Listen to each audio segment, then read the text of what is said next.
Hey, what's going on, guys? Welcome back to another episode of Reanimation. In this episode of Reanimation, I'm going to be completing Teenage Mutant Ninja Turtles for the Nintendo Entertainment System. Before I get into anything, I want to explain to you the most important part of this game, which is the spawning of the entrance to the Technodrome. The entrance to the Technodrome is dictated before you even move a turtle. Yes, that's right, it's dictated whenever you hit the start button. The Technodrome can spawn in a variety of tunnels, most of which are impossible to navigate through. If you're able to hit the start button at just the right second, you can force the Technodrome location into the easiest tunnel there is. That tunnel is directly up from where you spawn when you get to the enemy base. The easiest way to ensure that you will get this Technodrome spawn is to hit the start button according to the theme song. So there are two sets of tones when you hear the theme song. One sounds like a drum and one sounds like a twinkling. Right as the twinkling is about to start, that's when you want to hit the start button. Right now. Right as that twinkling starts. There are a few rules that apply to this method. 1. This has to be a fresh start of the game. When I say fresh start, I mean you have to turn the game on and don't hit any buttons until you are ready to hit the start button during that theme song. Also, you cannot continue during the game. If you die out and hit the continue button, based on where you hit that continue button, will reset the spawn point of the Technodrome.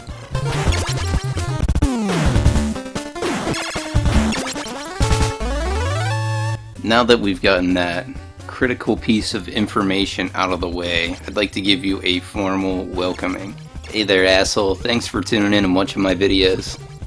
Now I'd like to take a second to thank all of my subscribers. Reanimation is something that I've been working on now for about 4 years, and we're close to 1,500 subscribers. To tell you the truth, I never thought it would get this far. When I hit 100 subscribers, I was just baffled. Absolutely baffled. Reanimation is something I created during the reign of Black Ops 2. It was actually around the time that the map Origins was released. I can still remember that there were no real good tutorials on YouTube on how to upgrade the fire staff. And I was able to create one, but I was really new. I just bought a capture card and I had no idea what I was doing. So I did all of this recording, I did all of this editing to find out that my audio levels were all fucked up.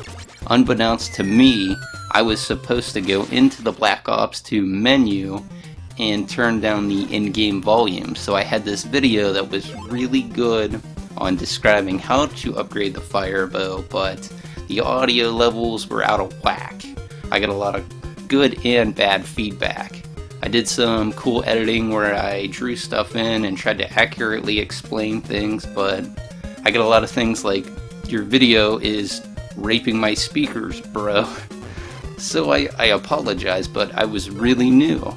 But this is how Reanimation started initially. After the initial blast of tutorials that I put out there, I just kind of went on to do my own thing, and that's pretty much whatever I wanted, whether it was playthroughs of custom zombies maps, tutorials, complete Easter eggs done in solo. Some of the most fun that I've had while working on this channel is making game reviews. For those of you who are unaware of who I am and what this channel is, I am a huge horror movie fan, and I plan to do more video game reviews in the future for horror movies. One of my most popular videos is my Friday the 13th review, where I show you a bunch of games that you probably did not know existed. So if you are new to this channel, please go check that out. I get mixed reviews on that. Some people think it's really good and some people think it's really bad. That's still my most popular video though. I do have plans to release future video game reviews. A couple ideas I've been batting around are a Jaws review and a Nightmare on Elm Street, so I would expect to see that at some point. If you guys have any ideas for me, please leave them in the comments section below.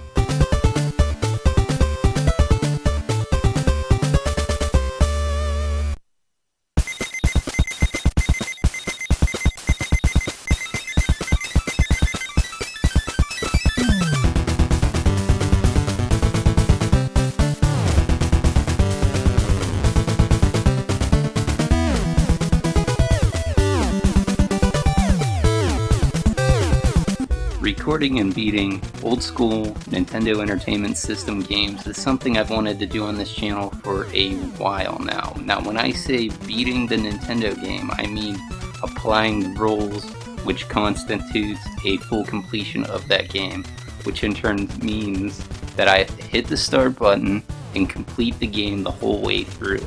I use a emulator and ROM to record the gameplay, but I do not create save points. TMNT for the NES has been on my hit list for a while now. Now believe it or not, this game is actually very difficult. It's difficult due to the fact that it is a very long game, and it requires consistency a lot, in the sense that you have to be consistent in order to get the same spawns for enemies. I mean, the spawning system for the enemies in this game works like this. They spawn based on how many enemies that you have killed prior to reaching that area. Half the time I play this game, it's all screwed up. I have no idea what I'm in for because I am just not consistent. There is a science and timing to this game, and there's also a lot of memory when you're supposed to hit what button when. And I just do not have the time to figure it all out. It's just by the grace of God I can wipe my own ass, and I actually beat this game today. Crazy. I've been playing this for years, man, and I beat it without using save points. Now, for anyone that wants to see somebody that is just absolutely phenomenal at this game, look up a guy named Whitman on YouTube. He is a god at this game, and he absolutely has to have the world record for this game. He beats it in 17 minutes and 53 seconds. Now I've watched his videos and I've tried to learn his style. Now I've learned certain parts, but I'll never get the whole thing. I am going to leave a link to the video which I am speaking about in the description. I highly suggest you check it out because it is the coolest thing I've ever seen. And if you've ever liked this game, I guarantee you'll like the video.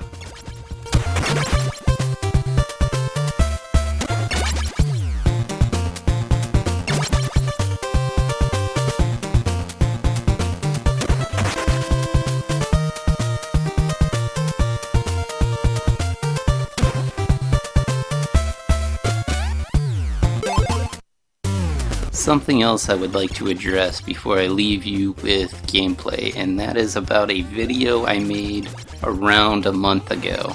It was a rant that I made about the Xbox Live Enforcement Squad. Now I've never made a video that I've had so many views on in such a short period of time. And I've never had a video with this amount of comments. It's insane.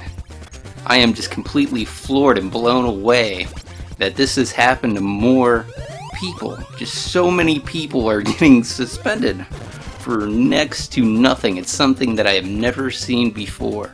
Now I'm going to take a second and read some of your comments in this video. Arcade Machine 15 says, "Look at the enforcement team's responses in this link. They're heartless bastards and don't even give a crap about anyone but themselves. They never even try to help you in the slightest. They only tell you the reason why you got banned on the forums, which is pointless, because the email already tells you that, but to their support line they always say they can't help you and always direct you into their useless forums, and that's rubbish. We all know that the forums are a joke. The only way I've ever heard of someone getting unbanned was from a YouTube video. Now they have the audacity to stop the banned account forums, so we can't even tell them about our problems."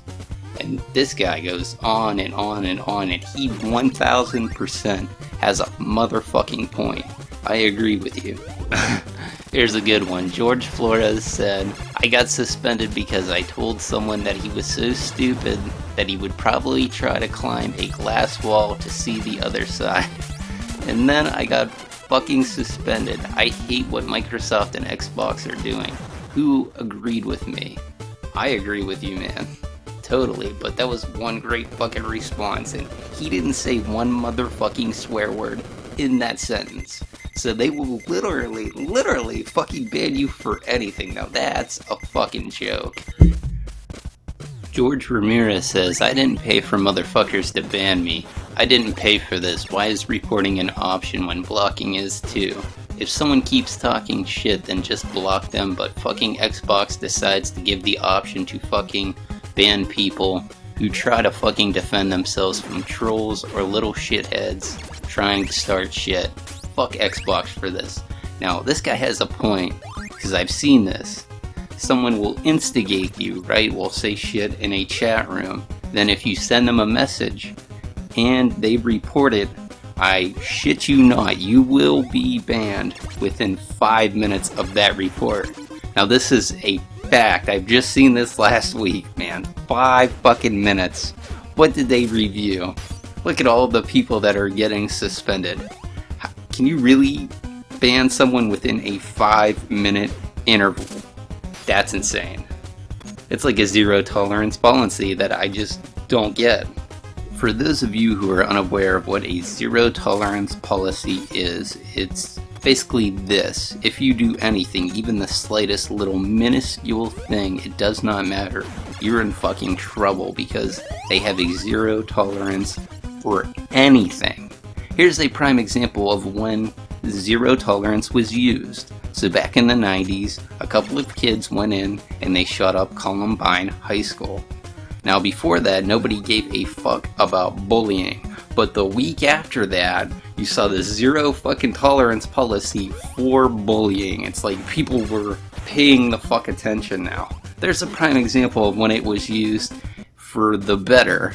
Now I can't understand why Microsoft has taken this approach. It does not matter what you say anymore.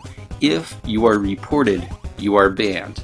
So here's my question to anyone that may be watching this video right now. Did something happen in the Xbox community that I'm not aware of? Was there some little kid that was just bullied to the point that he committed suicide and there's this big epidemic where they're really cracking down on fucking anything? Because I looked it up, right? The enforcement team is just a group of random fucking assholes. I mean, anybody can be a part of the Xbox Live enforcement squad. I mean, anybody can apply and become a user, someone that fucking bans people. It could be a multitude of people living in their mother's basement who have nothing better to do with their day than piss you off. It just doesn't make any sense to me. Does anyone know why this is happening? Robbie Ratcliffe says, fuck this shit enforcement team. I got team killed 3 times in a single game of RSS. I asked him why he was killing me and he cussed me out over game chat. I sent him a message saying, faggot team killer. And now I have a communication ban. Are you serious? I know. But if you report someone for fucking gameplay, they don't do a goddamn motherfucking thing. It's bullshit. Jello Rob says, some fucking cunt wants to drop me an abusive message on Xbox and I'm not allowed to fucking respond? Oh, but I get banned for sticking up for myself. Fuck you, Xbox. He's right. That other guy should be banned too. That one that sent him a message. Where you at, enforcement squad? While in the course of making voiceovers for this fucking video, I just got another 2 comments on the enforcement squad video. Crunchy Pablo says, this just happened to me 2 minutes ago. Tom Smith says, why not ban the modders and cheaters, not the trash talkers? Those guys are the ones poisoning Xbox Live. It's insane, man. I can't even make a video without seeing more comments. My god, dude, the enforcement squad needs to calm the fuck down. Well, I'm going to go play zombies now, so I'm going to leave you guys with the rest of this gameplay. Please like, comment, subscribe, and stay tuned for more videos. And you never know, your comment might be the next one that I read aloud. Whee! Sensitive Soar signing out.